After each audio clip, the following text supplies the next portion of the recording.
ਅਸੀਂ ਕੋਈ ਵੀ ਗੱਲ ਇੱਥੋਂ ਐਲਾਨ ਕਰਦੇ ਆ ਤਾਂ ਸਾਰੀ ਦੁਨੀਆ 'ਚ ਉਹਦੇ ਤੇ ਅਮਲ ਹੋ ਜਾਂਦਾ ਹੈ। ਸਭ ਤੋਂ ਵੱਧ ਬੁਖਾਰ ਮੋਦੀ ਸਰਕਾਰ ਨੂੰ ਇਸੇ ਮੋਰਚੇ ਦਾ ਹੈ। ਕੁਝ ਪੋਲੀਟੀਕਲ ਪਾਰਟੀਆਂ ਨੂੰ ਵੀ ਤਕਲੀਫ ਹੈ ਵੀ ਇੰਨੀ ਤਕਲੀਫ ਅਕਾਲੀ ਦਲ ਦਾ ਤਾਂ ਆਈਟੀ ਵਿੰਗ ਹੈ ਜਿਹੜਾ ਤੇ ਉਹਦੇ ਹੋਰ ਛੋਟੇ ਮੋਟੇ ਉਹਨਾਂ ਦੇ ਕਾਰਕੁਨ ਨੇ, ਉਹਨਾਂ ਨੂੰ ਵੇਲ ਹੀ ਨਹੀਂ ਸਾਨੂੰ ਗਾਲਾਂ ਕੱਢਣ ਤੋਂ ਸਿਵਾ। ਸੋਸ਼ਲ ਮੀਡੀਆ ਤੇ ਗੰਦ ਬਕਦੇ ਨੇ, ਊਲ ਜਲੂਲ ਗੱਲਾਂ ਕਰਦੇ ਨੇ। ਹੁਣ ਕਾਂਗਰਸ ਵਾਲੇ ਵੀ ਤੜਫ ਉੱਠੇ। ਜੋ ਵਰਕਰ ਮਿਲੇ ਸੀ ਉਹਨਾਂ ਨੂੰ ਕਿਹਾ ਜਾਓ ਕਰੋ ਤਿਆਰੀ, ਜੇ ਵੱਡੀ ਰੈਲੀ ਕਰਦੀ ਹੈ ਉਹਦਾ ਡਟ ਕੇ ਵਿਰੋਧ ਕਰੋ।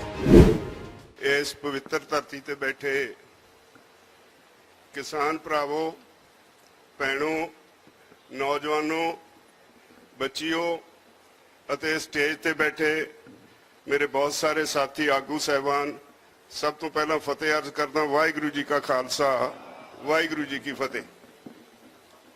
10 ਮਹੀਨੇ ਹੋ ਚੱਲੇ ਤੁਹਾਨੂੰ ਇਸ ਪਵਿੱਤਰ ਧਰਤੀ ਤੇ ਤਪੱਸਿਆ ਕਰਦਿਆਂ ਨੂੰ। ਇਹਨਾਂ 10 ਮਹੀਨਿਆਂ ਵਿੱਚ ਤੁਸੀਂ ਬਹੁਤ ਕੁਝ ਦੇਖਿਆ। ਸਭ ਤੋਂ ਵੱਡੀ ਗੱਲ ਜਿਹੜੀ ਇਹ ਦੇਖੀ, ਜਿਸ ਕਰਕੇ ਸਾਡੀ ਇਹ ਕੌਮ ਕਦੇ ਹਾਰੀ ਨਹੀਂ, ਉਹ ਹੈ ਸਾਡਾ ਭਾਈਚਾਰਾ, ਸਾਡੀ ਆਪਸੀ ਸਾਂਝ, ਆਪਣੇ ਭਾਈਚਾਰੇ ਦਾ ਫਿਕਰ ਕਰਨਾ। ਸਾਡੀ ਅੱਜ ਦੇ ਇਸ ਮੋਰਚੇ ਦੀ ਇੱਕ ਬਹੁਤ ਵੱਡੀ ਧਿਰ ਵਿਦੇਸ਼ਾਂ 'ਚ ਬੈਠੇ ਸਾਡੇ NRI ਵੀਰ ਨੇ, ਜਿਨ੍ਹਾਂ ਨੇ ਕਿਸੇ ਤਰ੍ਹਾਂ ਦੀ ਕੋਈ ਕਮੀ ਇਸ ਮੋਰਚੇ ਤੇ ਸਾਨੂੰ ਮਹਿਸੂਸ ਨਹੀਂ ਹੋਣ ਦਿੱਤੀ, ਜਿਨ੍ਹਾਂ ਨੇ ਇੰਨਾ ਹੀ ਨਹੀਂ ਕੀਤਾ ਵੀ ਸਾਨੂੰ ਮਦਦ ਭੇਜੀ।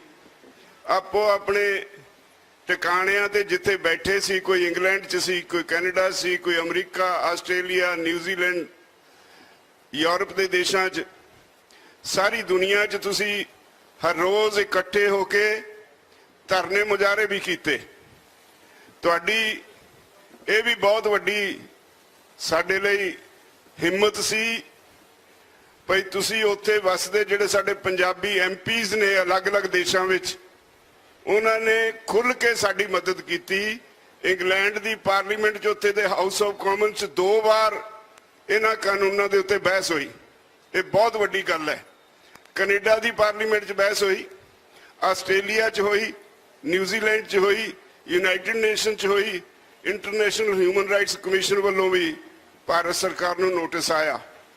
ਇੱਕ ਬੜਾ ਵੱਡਾ ਦਬਾਅ ਸੀ ਜਿਹੜਾ ਵਿਦੇਸ਼ਾਂ 'ਚ ਬੈਠੇ ਸਾਡੇ ਵੀਰਾਂ ਨੇ ਖੜਾ ਕੀਤਾ ਮੋਦੀ ਸਰਕਾਰ ਉੱਤੇ। ਤੇ ਇਸ ਤਰ੍ਹਾਂ ਦੀ ਕਮਿਊਨਿਟੀ ਨੂੰ ਦੁਨੀਆ 'ਚ ਕੋਈ ਹਰਾ ਨਹੀਂ ਸਕਿਆ ਕਦੀ। ਇਹ ਸਾਡਾ ਇਤਿਹਾਸ ਹੈ, ਸਾਡਾ ਇਤਿਹਾਸ ਹੈ। ਚਾਹੇ ਅਸੀਂ ਅੰਗਰੇਜ਼ਾਂ ਦੇ ਨਾਲ ਲੜਾਈ ਲੜੀ, ਕੋਈ ਅੰਗਰੇਜ਼ਾਂ ਦੇ ਨਾਲ ਰਲ ਕੇ ਯੂਰਪ 'ਚ ਜਾ ਕੇ ਉੱਥੇ ਵੀ ਮੋਹਰੀ ਬਣ ਕੇ ਲੜਾਈ ਕੀਤੀ, ਤੇ ਜੇ ਇਸ ਦੇਸ਼ ਨੂੰ ਲੋੜ ਪਈ ਤਾਂ ਇੱਥੇ ਵੀ ਮੋਹਰੀ ਬਣ ਕੇ ਲੜਾਈ ਕੀਤੀ। ਤਾਂ ਇਹੋ ਜਿਹੀ ਕਮਿਊਨਿਟੀ ਨੂੰ, ਇਹੋ ਜਿਹੇ ਸਮਾਜ ਨੂੰ ਦੁਨੀਆ ਦੀ ਕੋਈ ਤਾਕਤ ਹਰਾ ਨਹੀਂ ਸਕਦੀ। ਜਿਹਦੇ ਕੋਲ ਐਡਾ ਵੱਡਾ ਅਸਾਸਾ ਹੋਵੇ, ਜਿਹਦਾ ਇਹੋ ਜਿਹਾ ਕਮਿਟਡ ਭਾਈਚਾਰਾ ਹੋਵੇ, ਉਹਨੂੰ ਕੋਈ ਨਹੀਂ ਹਰਾ ਸਕਦਾ। ਪਰ ਦੂਜੇ ਪਾਸੇ ਦੇ ਨਾਲ ਹੀ ਅੱਜ ਜਦੋਂ ਇਹ ਅੰਦੋਲਨ ਸਾਰੀ ਦੁਨੀਆ ਦਾ ਅੰਦੋਲਨ ਬਣ ਗਿਆ ਤੇ ਹੈਰਾਨੀ ਹੋਵੇਗੀ ਤੁਹਾਨੂੰ, ਪਿਛਲੇ ਦਿਨੀ ਤਾਮਿਲਨਾਡੂ ਵਿੱਚ ਵੀ ਇਸੇ ਤਰ੍ਹਾਂ ਦੀਆਂ ਵੱਡੀਆਂ ਕਾਨਫਰੰਸਾਂ ਹੋਣ ਲੱਗ ਗਈਆਂ ਜਿਉਂ-ਜਿਉਂ ਮੁਜ਼ੱਫਰਨਗਰ 'ਚ ਹੋਈਆਂ। ਕੱਲਾ ਮੁਜ਼ੱਫਰਨਗਰ ਨਹੀਂ, ਅੱਜ ਸਾਰਾ ਦੇਸ਼ ਤਪਦਾ ਪਿਆ ਇਸ ਅੰਦੋਲਨ ਕਰਕੇ। ਸਾਰੇ ਦੇਸ਼ 'ਚ ਬੈਠੇ ਕਿਸਾਨ, ਮਜ਼ਦੂਰ, ਉਹ ਸਾਰੇ ਦੇ ਸਾਰੇ ਇਸ ਜਿਹੜਾ ਧੁਰ ਹੈ ਅੰਦੋਲਨ ਦਾ, ਇੱਥੇ ਬੈਠਿਆਂ ਦਾ, ਇਹਦੇ ਵੱਲ ਦੇਖਦੇ ਨੇ। ਅਸੀਂ ਕੋਈ ਵੀ ਗੱਲ ਇੱਥੋਂ ਐਲਾਨ ਕਰਦੇ ਆ ਤਾਂ ਸਾਰੀ ਦੁਨੀਆ 'ਚ ਉਹਦੇ ਤੇ ਅਮਲ ਹੋ ਜਾਂਦਾ ਹੈ। ਅੱਜ ਸਭ ਤੋਂ ਵੱਧ ਬੁਖਾਰ ਮੋਦੀ ਸਰਕਾਰ ਨੂੰ ਇਸੇ ਮੋਰਚੇ ਦਾ ਹੈ। ਕੁਝ ਪੋਲੀਟੀਕਲ ਪਾਰਟੀਆਂ ਨੂੰ ਵੀ ਤਕਲੀਫ ਹੈ। ਅਸੀਂ ਪਿਛਲੇ ਦਿਨੀ ਪੰਜਾਬ ਦੀਆਂ ਪੋਲੀਟੀਕਲ ਪਾਰਟੀਆਂ ਨੂੰ, ਜਿਹੜੀਆਂ ਚੋਣਾਂ ਵਿੱਚ 10 ਮਹੀਨੇ ਪਹਿਲਾਂ ਹੀ ਸਰਗਰਮ ਹੋ ਗਈਆਂ, ਚੋਣਾਂ ਤਾਂ ਉੱਤਰਾਖੰਡ 'ਚ ਵੀ ਹੋਣੀਆਂ ਨੇ, ਚੋਣਾਂ ਤਾਂ UP 'ਚ ਵੀ ਹੋਣੀਆਂ ਨੇ, ਤੇ ਉੱਥੇ ਹਾਲੇ ਕੋਈ ਪੋਲੀਟੀਕਲ ਲੀਡਰ ਸਰਗਰਮ ਨਹੀਂ ਹੋਇਆ। ਪਰ ਸਾਡੇ ਪੰਜਾਬ ਦੇ ਲੀਡਰਾਂ ਨੂੰ ਪਤਾ ਨਹੀਂ ਕੀ ਹੋਇਆ क्योंकि पंजाब अंदोलन का धुर है, वो ये तो डरन लग पे। उन्होंने चोण मुहिम तेज कर दी। लोगों का मन, लोगों का ध्यान इस मोर्चे नाल जुड़िया। साडे इस मोर्चे की चर्चा घर घर पहुंच गई है, चुल्हियां ते चर्चा होने लगी है, तो ये तो उन्होंने तकलीफ हुई। सब तो पहला अकाली दल वाले ने चोण मुहिम शुरू कर दी, फिर उस तो बाद को कांग्रेस वाले भी हिले जुले, बाकी पार्टियां भी करन लगियां। सानू लग्या भी ये अंदोलन का धुरा उन्होंने हिलाउण की कोशिश है। असी सारिया पार्टियां नूं पिछले दिन ही बुला के सारियां नाल गलबात की। असी उन्होंने कहा भी लोगों का ध्यान केंद्रित है इस मोर्चे ते, वो होर किसी पासे अपना ध्यान नहीं लाना चाहते। अज तक इतिहास में कदे भी 2 महीने तो बाद चोण मुहिम नहीं चली। तुसी 10 महीने पहले ही ये मुहिम शुरू कर दी, की मुश्किल आ गई तुहानू? तुसी इस मोर्चे नूं जित लैण दिओ, उसते बाद असी तुहानू नहीं रोकांगे। तुसी जी सदके प्रचार करियो, अपनी चोणां लड़ियो, अपना प्रोग्राम दिओ। असी सारिआं नूं उस दिन अपील की भी जदों तक चोणां डिकलेयर नहीं हुंदियां उदों तक तुसी चोण मुहिम ना करो, मोर्चे नूं कमजोर ना करो। पर मैनूं अफसोस हुंदा है भी इन्नी तकलीफ अकाली दल दा तां IT विंग है जिहड़ा, ते उहदे होर छोटे मोटे उन्हां दे कारकुन ने, उन्हां नूं वेल ही नहीं सानूं गालां कड्ढण तो सिवा सोशल मीडिया ते गंद बकदे ने, ऊल जलूल गल्लां करदे ने। हुण कांग्रेस वाले भी तड़फ उठे। जिहदी सरकार हुंदी है उन्हें कुछ सरकारी काम निभाउणे हुंदे ने। जदों मीटिंग विच असीं सारिआं नूं इह हदायत कीती तां कांग्रेस वालिआं नूं कहा भी जे तुसीं कोई सरकारी काम लई किसी पिंड 'च जाना है, वड्डा इकट्ठ नहीं करना, 20-50 बंदिआं दे सामने चैक देना, दे के आ जाओ, पर यह नहीं कोई वड्डी रैली करो, उहदा असीं विरोध करांगे। हुण उन्होंने भी रैलियां करनियां शुरू कर दित्तियां और सानू कई सज्जन सवाल करते हैं उन्होंने कुछ क्यों नहीं कहते। तो मैं अज कह दिता है, मैं कुछ महाराणी परनीत कौर ने किते बसी के नेड़े करनी है रैली, मैं अज वर्कर मिले से उन्होंने कहा जाओ करो तैयारी, जो वड्डी रैली कर दी है उसका डट के विरोध करो। तो साडे लई सारे इक्को जिहे ने, पर साडे लई मोर्चा साडा 1 नंबर ते है।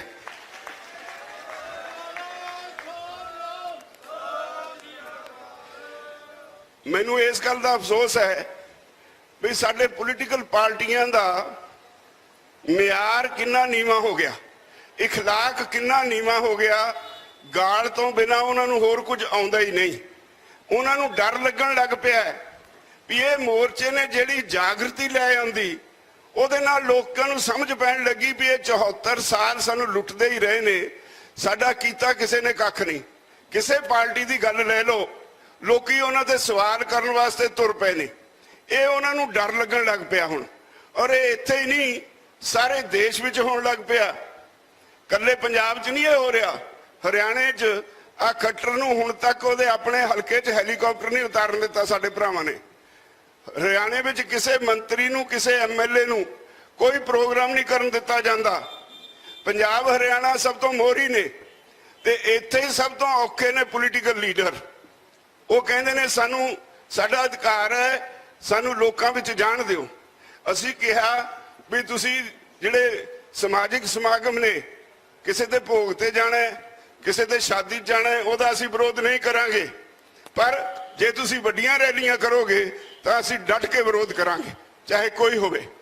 और इसे तरह अज सारे देश विच मोर्चा जदों अगे वध रहा है, हर रोज़ मुजफ्फरनगर वर्गियां रैलियां हो रही हैं।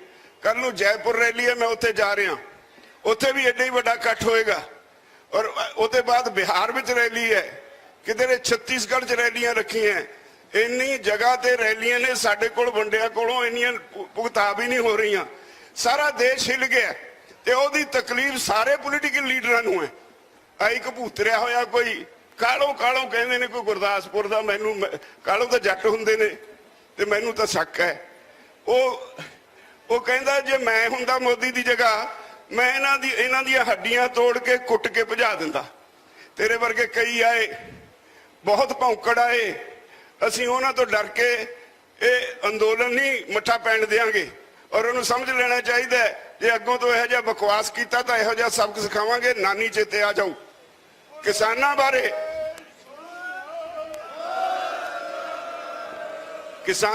ਅਪਸ਼ਬਦ ਵਰਤਣ ਵਾਲਾ ਕੋਈ ਵੀ ਲੀਡਰ ਬਖਸ਼ਿਆ ਨਹੀਂ ਜਾਏਗਾ।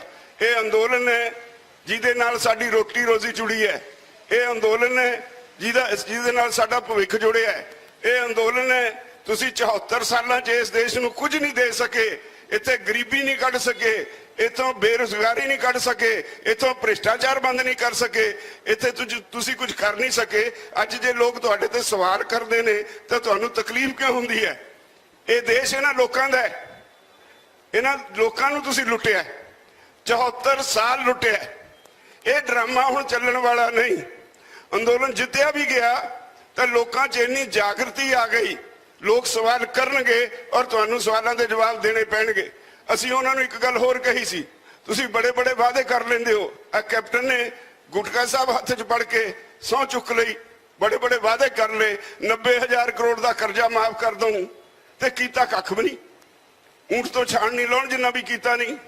ਅਸੀਂ ਉਹਨਾਂ ਨੂੰ ਕਿ ਅੱਗੋਂ ਤੋਂ ਜਿਹੜਾ ਚੋਣ ਮੈਨੀਫੈਸਟੋ ਜਾਰੀ ਹੋਵੇ, ਅਸੀਂ ਚਾਹੁੰਦੇ ਹਾਂ ਸਾਰੀਆਂ ਪਾਰਟੀਆਂ ਇਹ ਤੈਅ ਕਰਨ ਵੀ ਉਹਦੀ ਕਾਨੂੰਨੀ ਮਾਨਤਾ ਹੋਵੇ ਔਰ ਉਹਦੇ ਤੇ ਕੈਲੰਡਰ ਹੋਵੇ ਤੁਹਾਡਾ ਵੀ ਜਿਹੜੀ ਤੁਸੀਂ ਮੰਗ ਦਾ ਵਾਅਦਾ ਕੀਤਾ ਹੈ ਉਹ ਕਿੰਨੀ ਦੇਰ 'ਚ ਪੂਰੀ ਕਰੋਗੇ।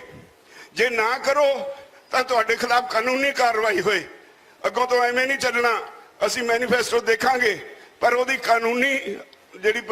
ਕਾਨੂੰਨੀ ਤੌਰ ਤੇ ਮਾਨਤਾ ਉਹਨੂੰ ਲੈਣੀ ਬਹੁਤ ਜ਼ਰੂਰੀ ਹੈ ਔਰ ਉਹਦੇ ਲਈ ਕੈਲੰਡਰ ਜਾਰੀ ਕਰਨਾ ਬਹੁਤ ਜ਼ਰੂਰੀ ਹੈ। ਅੱਜ ਤਾਈਂ ਬਹੁਤ ਧੋਖਾ ਖਾਧਾ ਅਸੀਂ। ਇਹਨਾਂ ਗੱਲਾਂ ਦੀ ਉਹਨਾਂ ਨੂੰ ਤਕਲੀਫ ਹੈ। ਤਾਂ ਮੈਂ ਤੁਹਾਨੂੰ ਸਾਰਿਆਂ ਨੂੰ ਸਭ ਤੋਂ ਪਹਿਲਾਂ ਤਾਂ ਇਹ ਵਧਾਈ ਦਿੰਦਾ ਜਿਹੜੇ ਤੁਸੀਂ ਸਿਰ ਜੋੜ ਕੇ ਬੈਠੇ ਹੋ ਔਰ ਲਗਾਤਾਰ ਸਿਰ ਨਾਲ। ਇਸ ਸਰਕਾਰ ਕੋਲ ਸਾਡੀ ਕਿਸੇ ਗੱਲ ਦਾ ਜਵਾਬ ਨਹੀਂ।